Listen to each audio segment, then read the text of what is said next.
मैं तो कह रहा हूँ मुझे आज बर्खास्त कर दो।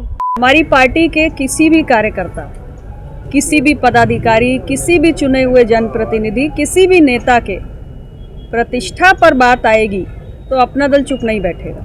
प्रतिष्ठा के साथ किसी भी प्रकार का कोई समझौता मेरी पार्टी नहीं करेगी। और ये बात बहुत ही स्पष्ट रूप से मैं आप लोगों के माध्यम से कहना चाहती हूँ। पिछले दिनों जो भी बातें मीडिया के माध्यम से जनता के बीच आई हैं, उस पर मैं सिर्फ इतना कहना चाहती हूँ, किसके इशारे पे ये सब किया जा रहा है, कहाँ से किया जा रहा है, ये अपना दल का एक एक कार्यकर्ता जानता है, अपना दल का एक एक समर्थक जानता है। और अगर किसी को भी ये गलतफहमी है कि आप अपना दल के किसी नेता, कार्यकर्ता, किसी प्रतिनिधि के खिलाफ कोई षड्यंत्र करके, कोई झूठे बेबुनियाद आरोप लगा के आप हमारी छवि को धूमिल कर सकते हैं, तो ये उनकी गलतफहमी है, ये होने वाला नहीं है।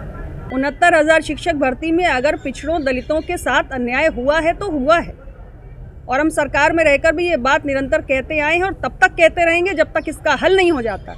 जो लोग जिम्मेदार हैं उनको हल करना होगा। और ये बात मैं बड़ा स्पष्ट रूप से कह रही हूँ, कोई भी विषय जो पिछड़ों के, दलितों के हक से जुड़ा हुआ है उसको हम लगातार उठाएंगे। तो इसलिए जो भी ये सारे षड्यंत्र कर रहा है वो बड़ा साफ तौर से समझ ले, अपना दल षड्यंत्रों का जवाब भी देता है और देगा भी, दे रहा है।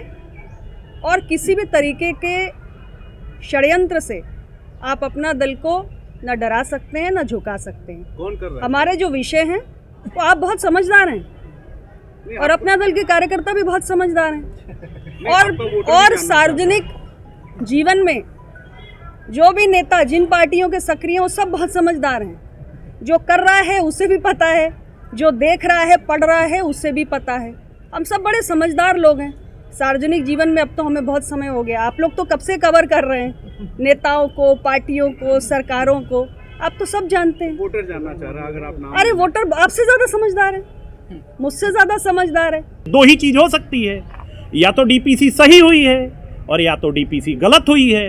अगर डीपीसी सही हुई है तो उसका भी सूचना विभाग को स्पष्टीकरण जारी करना चाहिए। क्यों नहीं जारी कर रहा है सूचना विभाग स्पष्टीकरण? और गलत हुई है तो उसका भी स्पष्टीकरण जारी करे सूचना विभाग। हम लोग एनडीए के घटक दल हैं, हमें जहां जो विषय रखना होता रख दिए हैं।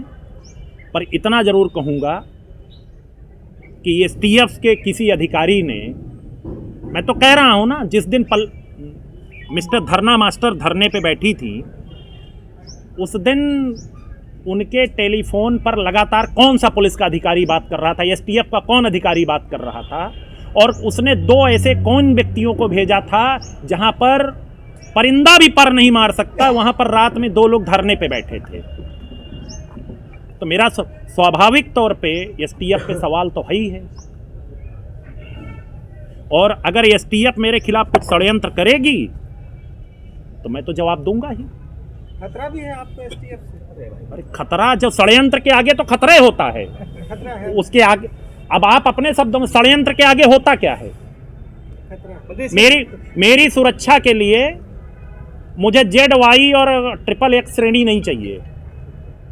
मुझे तो मेरी सुरक्षा के लिए मेरे कार्यकर्ता पर्याप्त हैं। लेकिन मैं इतना बता दूं कि खतरा तो मुझे है ही है।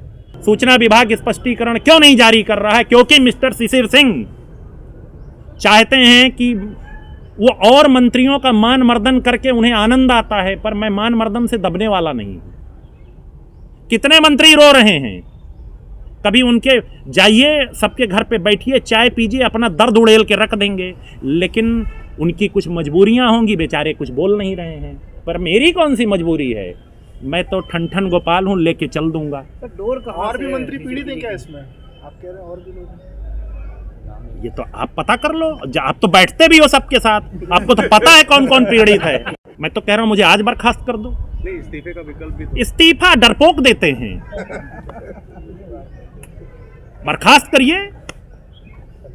यहाँ तक नौबत पहुंच। आपने पूछा, मैंने नहीं कहा, मैंने अपने से नहीं कहा।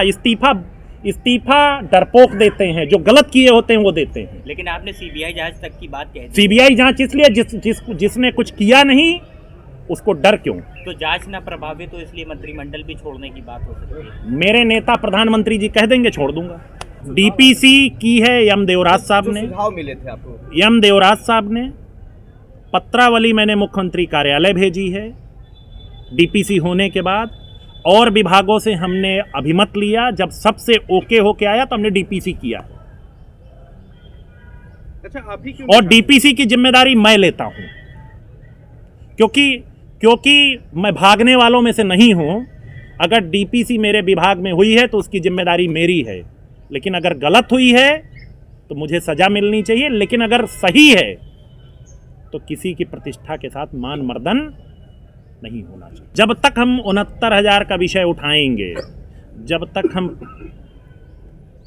आउटसोर्सिंग में भर्ती का विषय उठाएंगे, तो निश्चित तौर पे कुछ लोगों के पेट में दर्द होगा, तो दर्द की दवा तो मेरे पास है नहीं। जंग में ये नहीं बताया जाता है कि आप कौन सा हथियार इस्तेमाल करेंगे, जंग चलने दीजिए। किसके खिलाफ? हाँ?